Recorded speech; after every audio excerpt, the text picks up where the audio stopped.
Expectation rarely matches reality. It's a truth that we know intellectually, yet it seems that we fall for this trap every single time. It's almost like we can't help ourselves. You turn on one of those cooking competition shows and watch them craft this amazing meal from simple household ingredients that all of the judges rave about, only to try it yourself and it tastes like weak, old, stale dog biscuits. Remember getting my driver's license thinking that it'll be all fun and freedom. And I ended up spending most of my time running errands for my mother and playing chicken with my gas gauge. I remember this one time, my sister, trying to save a few dollars, bought one of those do-it-yourself spray tan kits from the store. I can tell you she was less than thrilled when I asked her when her shift at Wonka's Chocolate Factory started. Expectation rarely matches reality. And no one could crush expectation quite like our Lord. But first, a little scene setting. We're now past the point in Luke's gospel where Jesus is on his way to Jerusalem to accomplish our salvation. Having spent most of his time teaching and preaching in Galilee, we're told at the end of chapter 9, when the days for his being taken up were fulfilled, he resolutely determined to journey to Jerusalem. Now, 8 chapters later in Luke's gospel, we're told of this episode as he's traveling through Samaria. Now, here's the first expectation that Christ refuses to satisfy. The road from Galilee to Jerusalem that winds through Samaria was in fact the shortest possible route. But because of the historical animosity between the Samaritans and the Jews, many Galileans chose to take the route that skirted around Samaria and the one that crossed over the Jordan River. Now, this route was twice as long, but it was deemed much safer than facing the very distinct possibility of outright hostility from the Samaritans. Moreover, as we encounter the pleading of the 10 lepers for healing, we're told that only one of them returned glorifying God with a loud voice after noticing he had been healed.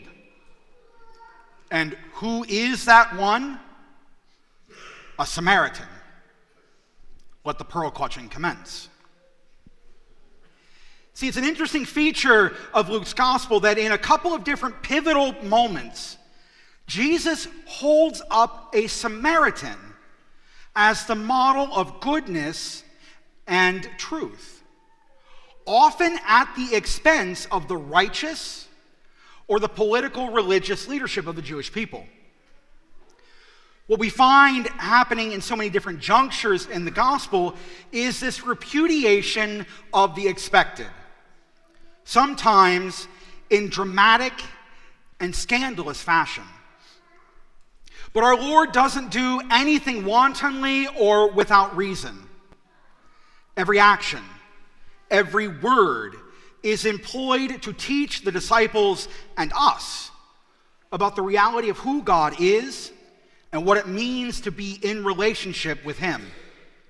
In fact, these lessons are written all over the sacred scriptures.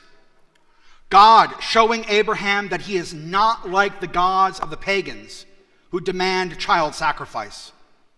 The fact that the God of Abraham, Isaac, and Jacob is the only one God, the creator of all, and not just one amongst many gods. That despite the failures of Israel, he is full of compassion and mercy. And the greatest of them all, the incarnation, which rejects the stories of the Greek myths that saw the gods take human form to amuse themselves, but has the Son take to himself our human nature so that he could die and thus conquer death in our name.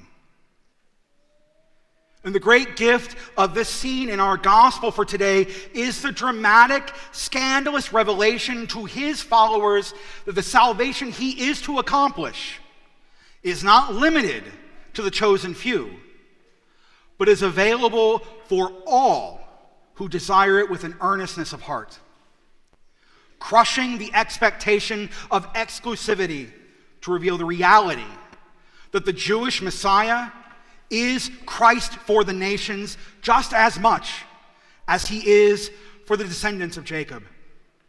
That the God of Israel creates a new family constituted of all peoples that becomes the Israel of God. But this also means we need to guard ourselves against the same temptations and dispositions that plagued our ancient forebears. Both the Jewish leadership and the apostles, Caiaphas and Peter, expected the Messiah to reestablish the political kingdom of Israel through military conquest.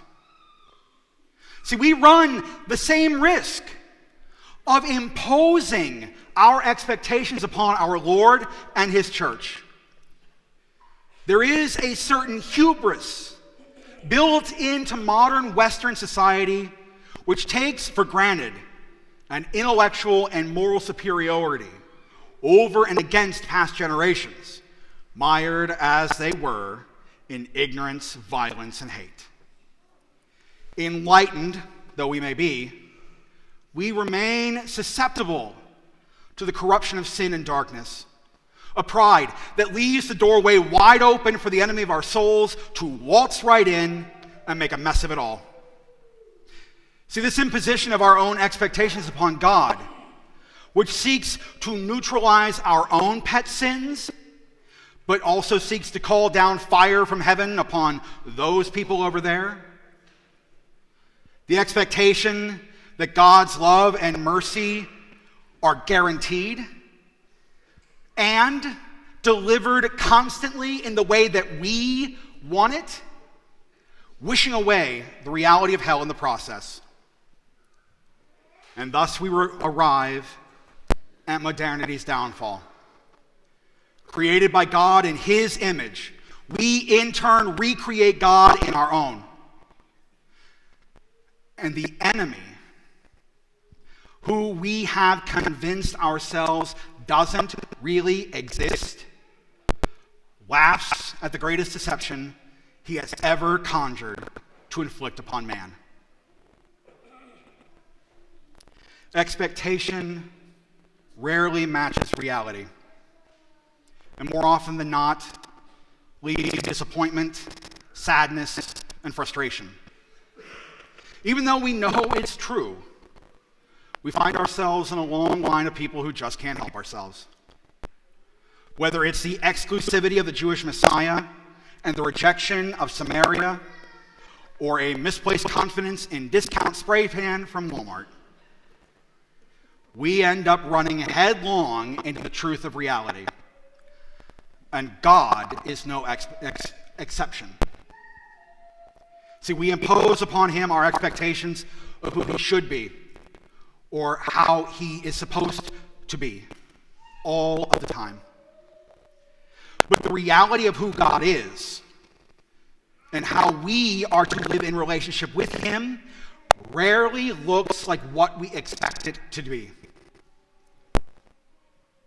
Yet, if we are willing to open our hearts and lean into that uncomfortable reality, then I think what we'll find is that that's actually a very, very good thing.